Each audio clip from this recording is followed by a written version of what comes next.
Where were you September 2001? Do you remember the day, particularly a certain day? I'm in Adelaide and my wife is in Perth. And the reason that my wife is in Perth is we're expecting the birth of our first grandchild. In fact, my daughter, on 9/11, she's 6 days overdue. Now, apparently the women in our family, they take a while, apparently. But no, I'm saying, well, no one was panicking. My wife wasn't panicking. My mother-in-law wasn't panicking. So, but anyway. The planes crash into the World Trade Center. I'm talking to my wife on the phone. I start thinking, what kind of a world is our grandchild coming into? Now, Friday the 13th of September 2001, do you remember what happened?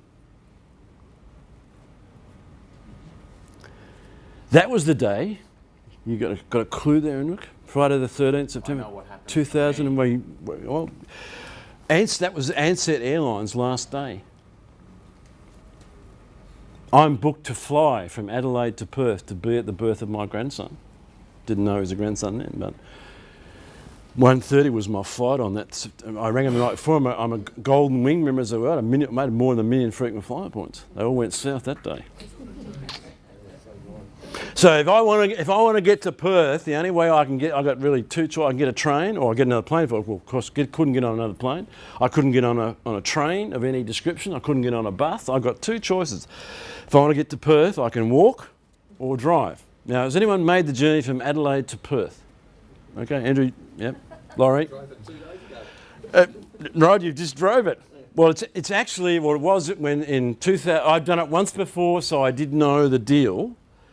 But for those of you that don't, it's 36 hours driving from Adelaide to Perth. 36 hours of actual driving time. Now, I set off at 1:30. I didn't think about Friday the 13th, Mike, at that point in time. But it was. I drive 7 hours and you come to a place you probably remember, what's called Ceduna. Now, I've got to tell you this. I don't mean any disrespect to the lovely folk in Ceduna, but Ceduna's not the arse of the earth, it's close, right? There's a sign there and it says Perth 2,782 or whatever it is, and you think, oh my God, that's when you've done it before you remember what the journey is. Next day I drive 15 hours. Because there's nothing out there except every 300 k's about, Rod, you'd know, where you've got to stop for petrol, the food's terrible, costs twice as much as it does anywhere else. There's any place you can get petrol, so that's what you're stuck with. Well, if you pay twice. So the only time I stopped that day was to fill up the car with petrol and get something to eat or whatever. What occupied my mind the whole time? What's the purpose of your life? I started thinking, here's some idiots who've flown planes into the World Trade Center. I've got a grandchild about to be born, my first. What the hell are you doing with your life? I started thinking maybe I can be better than I am. Maybe I can do more. I mean, I think it's fair to say I was probably comfortable. I'd been out of the corporate world for 10 years. My business was going well.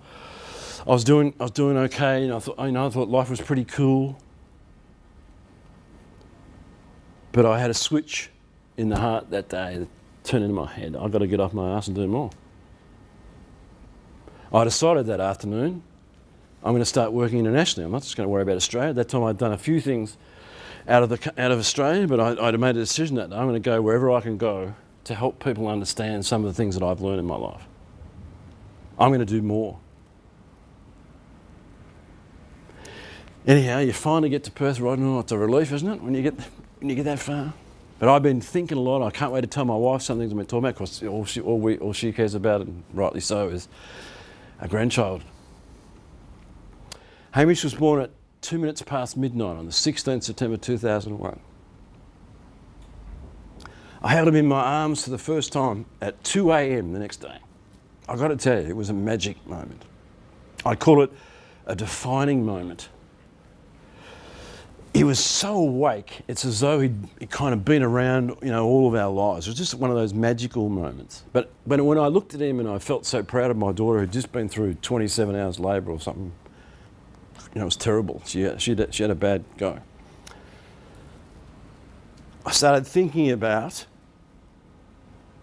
my mind just almost, I was back there, because when my wife was pregnant with my daughter, who's just given birth, I got given 3 months to live back then.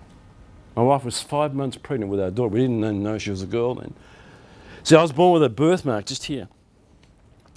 And I scratched it playing football, and what they do is they bandage it up, send me back out. I'd damage it again, they bandage it up, send me back out, put stuff on it, I'd go back out. And anyway, it turned into a melanoma. Now in the 70s, melanoma is not good news.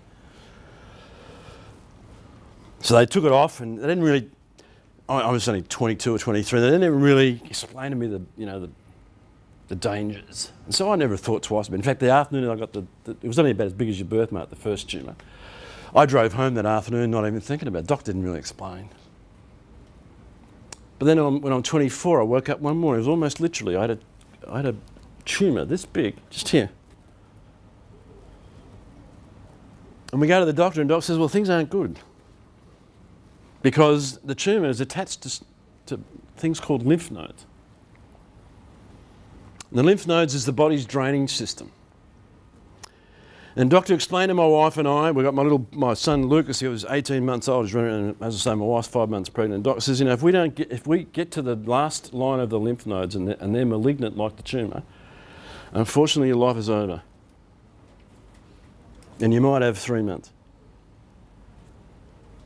So it wasn't the kind of news we were looking for in our lives at that stage. And then Dr. Neary, as he turned out, one of my great mentors, he says a funny thing to me. He says, I want you to go home, I want you to look in the mirror, and I want you to say, I have an attitude of gratitude. It's the first time I'd ever heard the expression. Now, the first time I went home, I looked in the mirror and I said, I thought, this is a wank. I got on the phone, I said, Doc, are you sure this is going to work? I've only got 89 days left. I learned something really profound. Just as profound as the Goethe idea that if you see people as they are, they get worse, but if you see people as they can be, they get better. Just as profound as that.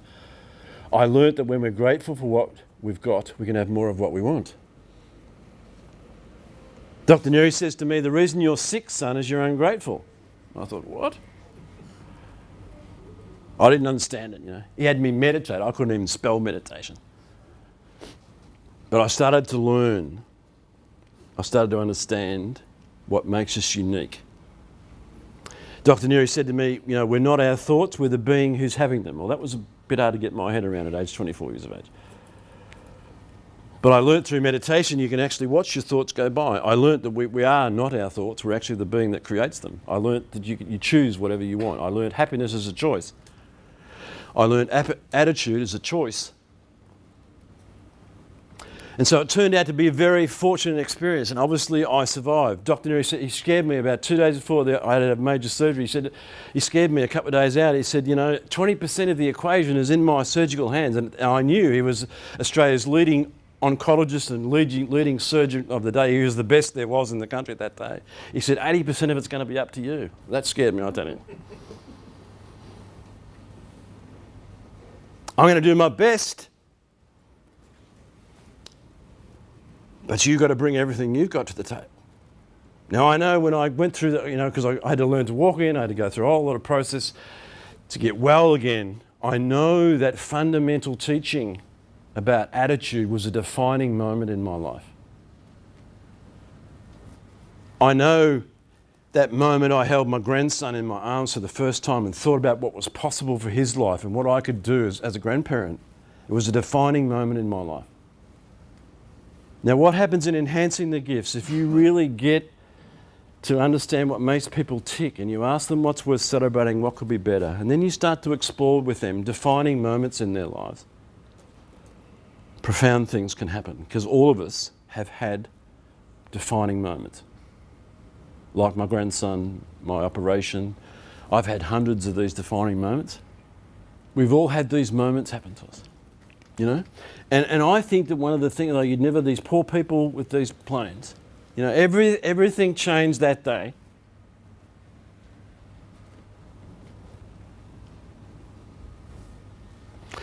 But what I do, rather than think about, the airline and think about the terrible things that happened that day, what I do, and I carry this with me, is my grandson.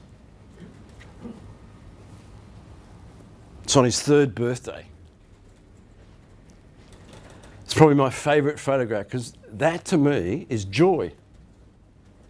I mean, naughty little boy he was being that particular day. But I love this because it reminds me, I keep it in my office, it reminds me, you know, if you're going to walk out the door and be miserable, I think about, well, shit, I can't do that because I've got obligations. So it snaps me out of it. If I think I'm mediocre, I think of this picture. You know, I'm in a restaurant the other night. The only place where I'm in Indonesia I can get an internet connection is in this restaurant. And my grandson calls me on Skype, which is what happens. I said, I'm really sorry, I can't speak to you now because I'm in a restaurant. It didn't bother him, he just kept talking anyway. So. But, you know, there's something magical about being childlike. There's nothing magical about being childish.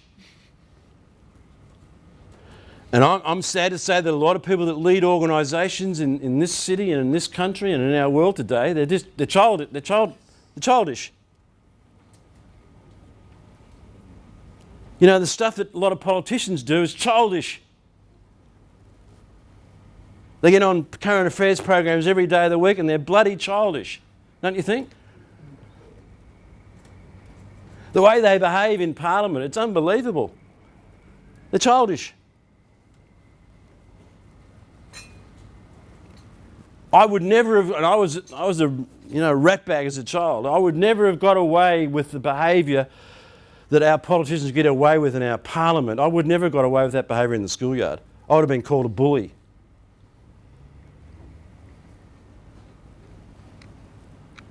So in your organisation, if you don't think about the defining moments that have led you to where you are today and you don't live the lessons of those defining moments, which is the kind of conversations you should be having with your employees, you know, what really matters in your life?